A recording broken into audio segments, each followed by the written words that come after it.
Hi friends, എല്ലാവർക്കും recipes by രേവതിയുടെ ഒരു പുതിയ എപ്പിസോഡിലേക്ക് സ്വാഗതം. ഇന്ന് വന്നിരിക്കുന്നത് വളരെ ടേസ്റ്റി ആയിട്ടുള്ള ഒരു ഈവനിങ് സ്നാക്കിൻ്റെ റെസിപ്പിയുമായിട്ടാണ്. ഇത് സ്നാക്കായിട്ട് ഉപയോഗിക്കാം, അല്ലാന്നുണ്ടെങ്കിൽ ഡിന്നറായിട്ടും ഒക്കെ ട്രൈ ചെയ്യാവുന്നതാണ്. പുറമേ നല്ല മുരിഞ്ഞിരിക്കുന്ന ഉള്ളിൽ നല്ലൊരു ഫില്ലിങ്ങോട് കൂടിയിട്ടുള്ള ഈ ഒരു പലഹാരം എങ്ങനെയാണ് ഉണ്ടാക്കുക എന്നൊക്കെ നോക്കിയിട്ട് വരാം. കുട്ടികൾക്കൊക്കെ ഒരുപാട് ഇഷ്ടമാവുന്നൊരു ഫ്ലേവറിലാണ് ഈ ഒരു പലഹാരം ഉണ്ടാകുക. ആദ്യം തന്നെ നമ്മൾ ഇതിൻ്റെ കവറിംഗ് ആണ് തയ്യാറാക്കി എടുക്കാൻ വേണ്ടി പോകുന്നത്. അതിന് വേണ്ടിയിട്ട് ഞാനിവിടെ 1.5 കപ്പ് അളവ് മൈദയാണ് എടുത്തിരിക്കുന്നത്. ഈ ഒരു പലഹാരം മൈദയിൽ ഉണ്ടാക്കുമ്പോഴാണ് രുചി ഒന്നും കൂടെ കൂടുന്നത്. ഇനി ഇതിലേക്ക് ചേർക്കേണ്ടത് 1 ടീസ്പൂൺ അളവിൽ ബേക്കിംഗ് പൗഡറാണ്. ബേക്കിംഗ് പൗഡർ ചേർക്കുമ്പോൾ നമ്മളുടെ കവറിങ് ഒന്നും കൂടെ ഫ്ലഫി ആയിട്ട് കിട്ടാൻ വേണ്ടിയിട്ട് സഹായിക്കും. ഇനി ഇതിലേക്ക് 1/2 ടീസ്പൂൺ അളവിൽ ഉപ്പും കൂടെ ചേർത്തിട്ടുണ്ട്. ഇതിലേക്ക് 1 ടേബിൾ സ്പൂൺ അളവിൽ വെളിച്ചെണ്ണയാണ് ഞാനിവിടെ ഒഴിച്ചു കൊടുത്തിരിക്കുന്നത്. വെളിച്ചെണ്ണയ്ക്ക് പകരം നിങ്ങൾക്ക് റിഫൈൻഡ് ഓയിലും ഉപയോഗിക്കാവുന്നതാണ്. ആദ്യം ഈ ഒരു ഓയിൽ എല്ലാ ഭാഗത്തും എത്തുന്ന രീതിയിൽ കൈ ഉപയോഗിച്ച് നല്ലപോലെ ഒന്ന് മിക്സ് ചെയ്തെടുക്കുക. ഇപ്പോൾ എണ്ണയെല്ലാം തന്നെ ഒരേപോലെ നമ്മളുടെ കൂട്ടുമായിട്ട് യോജിച്ച് വന്നിട്ടുണ്ട്. ഇനി ഇതിലേക്ക് വെള്ളം ഒഴിച്ചിട്ട് കൂട്ട് തയ്യാറാക്കി എടുക്കുകയാണ് വേണ്ടത്. വെള്ളം നമ്മൾ എപ്പോഴും കുറച്ച് കുറച്ചായിട്ട് ചേർത്ത് കൊടുക്കാൻ വേണ്ടി ശ്രദ്ധിക്കുക. നമ്മൾക്ക് ഇതിനായിട്ട് ആവശ്യമായിട്ടുള്ളത് ടൈറ്റ് ആയിട്ടുള്ള ഒരു കൂട്ടാണ്, എന്നാൽ നല്ല സോഫ്റ്റ് ആയിട്ട് ഇരിക്കുകയും വേണം.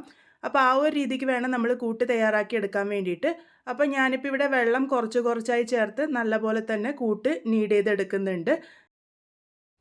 ഇതുപോലെ കൂട്ടൊന്ന് തയ്യാറായി വന്നതിന് ശേഷം ഒരു 5 മിനിറ്റ് നേരം കൈയെടുക്കാതെ നല്ലപോലെ നീഡ് ചെയ്തെടുക്കുകയാണെങ്കിൽ നമ്മളുടെ കൂട്ട് നല്ല സോഫ്റ്റായി കിട്ടുകയും ചെയ്യും. അതുപോലെ തന്നെ നല്ല ക്രിസ്പി ആയിട്ട് വരാനും സഹായിക്കും.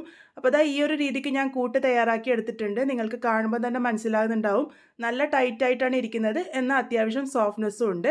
ഇത് നമുക്കൊരു 30 മിനിറ്റ് നേരത്തേക്ക് റെസ്റ്റ് ചെയ്യാൻ വേണ്ടി വെക്കാം. ഈ ഒരു കൂട്ട് തയ്യാറാക്കാനായിട്ട് എനിക്ക് 1/2 കപ്പിൽ നിന്നും കുറച്ച് കുറവ് വെള്ളമേ ആവശ്യമായിട്ട് വന്നിട്ടുള്ളൂ.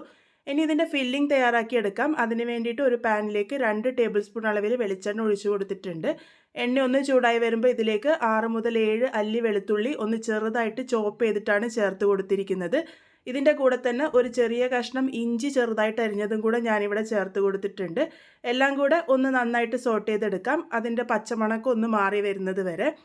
ഇനി ഇതിലേക്ക് ചേർക്കുന്നത് ഒരു മീഡിയം സൈസ് ഉള്ളി നല്ല കനം കുറച്ച് അരിഞ്ഞതാണ്.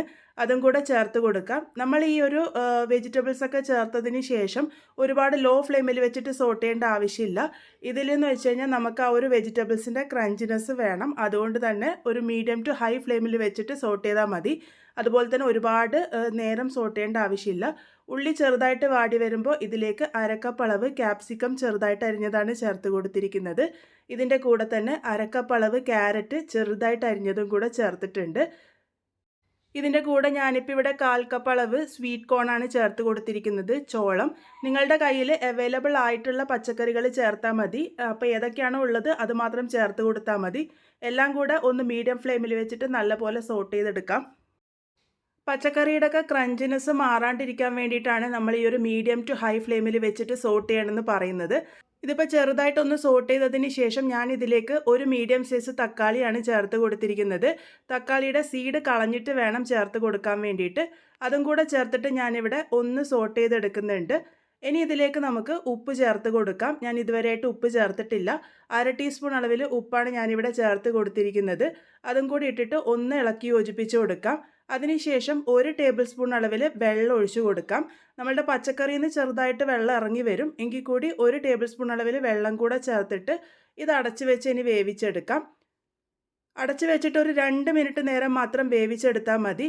ഞാൻ നേരത്തെ പറഞ്ഞതുപോലെ നമ്മളുടെ പച്ചക്കറി ഒരുപാട് വെന്ത് പോകേണ്ട ആവശ്യമില്ല. ഹാഫ് കുക്കായിട്ട് മാത്രം കിട്ടിയാൽ മതി. ഇതിപ്പോൾ പാകത്തിന് റെഡി ആയിട്ടുണ്ട്. ഇനി ഇതിലേക്ക് നമുക്ക് സോസുകളാണ് ചേർത്ത് കൊടുക്കേണ്ടത്. ഞാനിപ്പോൾ ഇവിടെ 3 ടേബിൾ സ്പൂൺ അളവിൽ പിസ്സ സോസ് ചേർത്തിട്ടുണ്ട്. ഈ ഒരു നോറിൻ്റെ പിസ്സ സോസാണ് ഞാനിപ്പോൾ ഉപയോഗിച്ചിരിക്കുന്നത്. സൂപ്പർ മാർക്കറ്റിൽ അവൈലബിൾ ആയിട്ടുള്ളതാണ്. ഇനി ഇല്ലാന്നുണ്ടെങ്കിൽ ഒഴിവാക്കിയാലും കുഴപ്പമൊന്നുമില്ല. ഇതിൻ്റെ കൂടെ തന്നെ 1 ടേബിൾ സ്പൂൺ അളവിൽ ടൊമാറ്റോ സോസും കൂടെ ചേർത്ത് കൊടുത്തിട്ടുണ്ട്. ഏത് സോസ് വേണമെങ്കിലും ചേർത്ത് കൊടുക്കാവുന്നതാണ്. അതിൻ്റെ കൂടെ ഞാനിപ്പോൾ ഇവിടെ 1 ടേബിൾ സ്പൂൺ അളവിൽ റെഡ് ചില്ലി സോസും കൂടെ ചേർത്തിട്ടുണ്ട്. ഇതൊക്കെ സൂപ്പർ മാർക്കറ്റിൽ അവൈലബിൾ ആയിട്ടുള്ളതാണ്. ഇനി നിങ്ങളുടെ കയ്യിൽ ഈ സോസുകളൊന്നും ഇല്ലെങ്കിൽ ടൊമാറ്റോ സോസ് മാത്രം ഒഴിച്ചിട്ടും തയ്യാറാക്കി എടുക്കാവുന്നതാണ്. അപ്പോൾ ഇതൊക്കെ ചേർത്തിട്ട് ഞാനിപ്പോൾ നല്ലപോലെ ഒന്ന് മിക്സ് ചെയ്തെടുക്കുന്നുണ്ട്. അപ്പോൾ ഈ ഒരു സോസുകൾ ചേർക്കുന്നത് കൊണ്ട് തന്നെ ഞാനിപ്പോൾ ആദ്യം ഉപ്പ് ചേർത്തത് കുറച്ച് കുറവാണ്. അപ്പോൾ അത് നോക്കിയിട്ട് നമുക്ക് വേണമെങ്കിൽ മാത്രം ചേർത്ത് കൊടുക്കാം. ഞാനിപ്പോൾ ഇതിൽ എരിവിന് പാകത്തിന് 1 ടീസ്പൂൺ അളവിൽ ചില്ലി ഫ്ലേക്സും പിന്നെ 1 ടീസ്പൂൺ അളവിൽ പിസ്സ സീസണിങ് ചേർത്തിട്ടുണ്ട്. നിങ്ങളുടെ കയ്യിൽ ഒറിഗാനോ ഉണ്ടെങ്കിൽ ഒറിഗാനോ മാത്രം ചേർത്താലും മതിയാകും. ഇതിലേക്ക് 1/2 ടീസ്പൂൺ അളവിൽ കുരുമുളക് പൊടി കൂടെ ചേർത്തിട്ടുണ്ട്. ഈ ഒരു എരിവിന് പാകത്തിന് ചേർത്തിരിക്കുന്ന ചില്ലി ഫ്ലേക്സും കുരുമുളക് പൊടിയുടെ ഒക്കെ അളവ് നിങ്ങളുടെ ആവശ്യത്തിനനുസരിച്ച് കൂട്ടോ കുറക്കോ ഒക്കെ ചെയ്യാവുന്നതാണ്. എല്ലാം കൂടെ ഒന്ന് നന്നായിട്ട് മിക്സ് ചെയ്തെടുത്തിട്ടുണ്ട്. അതുപോലെ തന്നെ ഒറിഗാനോ മിക്സ് ഇല്ലാന്നുണ്ടെങ്കിലും കുഴപ്പമൊന്നുമില്ല, അത് ഒഴിവാക്കിയിട്ട് വേണമെങ്കിലും തയ്യാറാക്കി എടുക്കാവുന്നതാണ്. ചേർത്ത് കഴിഞ്ഞാൽ രുചി ഒന്നും കൂടെ കൂടും, അത്രേ ഉള്ളൂ. ഇതിപ്പോൾ റെഡി ആയിട്ടുണ്ട്. ഞാനിതിൻ്റെ ചൂടൊക്കെ ഒന്ന് ആറി വരാൻ വേണ്ടിയിട്ട് മാറ്റി വെച്ചിരുന്നു. ചൂട് നല്ലപോലെ മാറി വന്നതിന് ശേഷം ഇതിലേക്ക് ചീസാണ് ചേർത്ത് കൊടുക്കുന്നത്. 1/2 കപ്പ് അളവ് ചീസ് ഞാനിവിടെ ചേർത്തിട്ടുണ്ട്.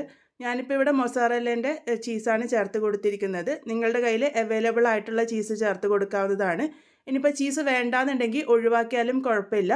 ഞാനിപ്പോൾ ഇവിടെ ഫില്ലിംഗ് തയ്യാറാക്കിയിരിക്കുന്നത് ഒരു പിസ്സ ഫ്ലേവറിലാണ്. അതുകൊണ്ടാണ് ചീസും ഒറിഗാനോവും പിസ്സ സോസൊക്കെ ചേർത്ത് കൊടുത്തിരിക്കുന്നത്. അപ്പോൾ ദാ ഫില്ലിംഗ് ഇവിടെ റെഡി ആയിട്ടുണ്ട്. ഇനി നമ്മൾ നേരത്തെ തയ്യാറാക്കി വെച്ചിരിക്കുന്ന ആ ഒരു മൈദയുടെ കൂട്ട് ഇവിടെ 30 മിനിറ്റ് ആയിട്ട് റെസ്റ്റ് ചെയ്യുന്നുണ്ടായിരുന്നു. കൂട്ട് ഒന്നും കൂടെ സോഫ്റ്റ് ആയിട്ട് വന്നിട്ടുണ്ട്. അതിൽ നിന്ന് നമുക്ക് ഉരുളകളാക്കിയിട്ട് മാറ്റിയെടുക്കാം. ഞാനിപ്പം 4 മീഡിയം വലുപ്പത്തിലുള്ള ഉരുളകളാണ് തയ്യാറാക്കിയിരിക്കുന്നത്. മീഡിയം വലുപ്പത്തിലാണ് ഞാനിപ്പോൾ ഉരുട്ടിയെടുത്തിരിക്കുന്നത്. ഇനി ഇത് പരത്തിയെടുക്കാം. അതിന് വേണ്ടിയിട്ട് ഒരു ബോർഡ് വെച്ചിട്ടുണ്ട്. അതിൻ്റെ മുകളിൽ വെച്ചിട്ട് നമുക്ക് സാധാരണ ചപ്പാത്തിയൊക്കെ പരത്തിയെടുക്കുന്ന പോലെ പരത്തിയെടുക്കാം.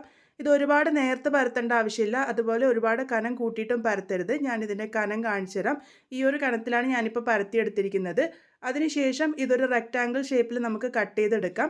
ആ കട്ട് ചെയ്ത് വെച്ചതിന് ഞാനിപ്പോൾ 2ആയിട്ട് കട്ട് ചെയ്തെടുത്തിട്ടുണ്ട്. വീഡിയോയിൽ കാണിച്ചിരിക്കുന്നത് പോലെ തന്നെ ചെയ്യാട്ടോ. അതിൻ്റെ എല്ലാ സൈഡിലും ഞാനിപ്പം വെള്ളം ഒന്ന് ബ്രഷ് ചെയ്ത് കൊടുക്കുന്നുണ്ട്. ആ സൈഡ് നല്ലപോലെ ഒട്ടി നിൽക്കാൻ വേണ്ടിയിട്ടാണ് വെള്ളം ഇതുപോലെ സ്പ്രെഡ് ചെയ്ത് കൊടുക്കുന്നത്. ഒരു ഷീറ്റിൻ്റെ നടുഭാഗത്തേക്കായിട്ട് നമ്മൾ തയ്യാറാക്കി വെച്ചിരിക്കുന്ന ആ ഒരു ഫില്ലിങ് ഇതുപോലെ വെച്ച് കൊടുക്കുക. ആ ഒരു സൈഡ് ഭാഗം വിട്ട് വെച്ചിട്ട് വേണം വെക്കാൻ വേണ്ടിയിട്ട്. അതിനുശേഷം മറ്റേ ഷീറ്റ് എടുത്തിട്ട് എല്ലാ ഭാഗവും നല്ലപോലെ സീൽ ചെയ്തെടുക്കുകയാണ് വേണ്ടത്. ആദ്യം കൈ ഉപയോഗിച്ച് നല്ലപോലെ ഒന്ന് പരത്തി കൊടുക്കുക. ഇതുപോലെ പരത്തി എടുത്തതിന് ശേഷം പിന്നെ നമ്മൾ ഫോർക്ക് ഉപയോഗിച്ച് ഒന്ന് പ്രസ് ചെയ്ത് കൊടുക്കാനാണ് പോകുന്നത്. അപ്പോൾ നല്ലൊരു ഷേപ്പ് കിട്ടും. അപ്പോൾ ദാ ഈ ഒരു രീതിക്ക് ഞാനിപ്പോൾ ഇവിടെ പ്രസ് ചെയ്ത് കൊടുക്കുന്നുണ്ട്. അപ്പോൾ ഇതുപോലെയാണ് നമ്മളുടെ ഷീറ്റ് തയ്യാറാക്കി എടുത്തിരിക്കുന്നത്. ഇതേപോലെ തന്നെ നമുക്ക് ബാക്കിയുള്ളതൊക്കെ തയ്യാറാക്കിയെടുക്കാം. അതിനുശേഷം ഇത് ഡീപ്പ് ഫ്രൈ ചെയ്തെടുക്കാനാണ് പോകുന്നത്. അതിന് വേണ്ടിയിട്ട് കുറച്ച് ഓയിൽ നേരത്തെ തന്നെ ചൂടാക്കാൻ വേണ്ടി വെച്ചിരുന്നു. ഓയിൽ നല്ലപോലെ ചൂടായതിന് ശേഷം ഇത് ഓരോന്നായിട്ട് ഇട്ട് കൊടുക്കാം. അതിനുശേഷം മീഡിയം ഫ്ലെയിമിൽ വെച്ചിട്ട് വേണം പിന്നെ ഇത് കുക്ക് ചെയ്യാൻ വേണ്ടിയിട്ട്.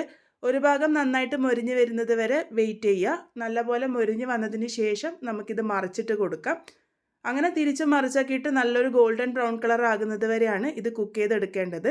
ഇത് കുക്കായി കിട്ടാൻ വേണ്ടിയിട്ട് ഒരുപാട് സമയമൊന്നും എടുക്കില്ല. ഒരുപാട് ഹൈ ഫ്ലെയിമിൽ വെച്ച് ചെയ്യരുത്. മീഡിയം ഫ്ലെയിമിൽ വെച്ചിട്ട് എല്ലാ ഭാഗവും നല്ലൊരു ഗോൾഡൻ ബ്രൗൺ കളർ ആകുന്നത് വരെ വേണം കുക്ക് ചെയ്തെടുക്കാൻ വേണ്ടിയിട്ട്. ഒട്ടും തന്നെ നമ്മളുടെ ഫില്ലിംഗ് ഒന്നും പുറത്ത് പോവാതെ നമ്മളുടെ പലഹാരം ഇവിടെ റെഡിയായി കിട്ടിയിട്ടുണ്ട്. ഈ ഒരു കളറാകുമ്പോൾ ഞാനിതിപ്പം എണ്ണയിൽ നിന്നും കോരി മാറ്റിയിട്ടുണ്ട്. ഇതേപോലെ തന്നെ ബാക്കിയുള്ളതൊക്കെ റെഡിയാക്കി എടുക്കാം. അപ്പോൾ വളരെ ടേസ്റ്റി ആയിട്ടുള്ള നമ്മളുടെ പലഹാരം ഇവിടെ റെഡി ആയിട്ടുണ്ട്. നമ്മൾ ഉണ്ടാക്കിയിരിക്കുന്നത് പിസ്സ മക്പഫാണ്. നമ്മൾ സാധാരണ പുറത്തുനിന്ന് കഴിക്കുന്ന അതേ രുചിയിൽ തന്നെയാണ് ഇത് ഉണ്ടാകുക. പുറമേ നല്ല ക്രിസ്പി ആയിട്ടിരിക്കും, ഉള്ളിൽ നല്ലൊരു സോഫ്റ്റ് ആയിട്ടുള്ള ഫില്ലിംഗ് ആണ് കൊടുത്തിരിക്കുന്നത്. നല്ല ജ്യൂസി ആയിട്ടാണ് ഉണ്ടാകുക.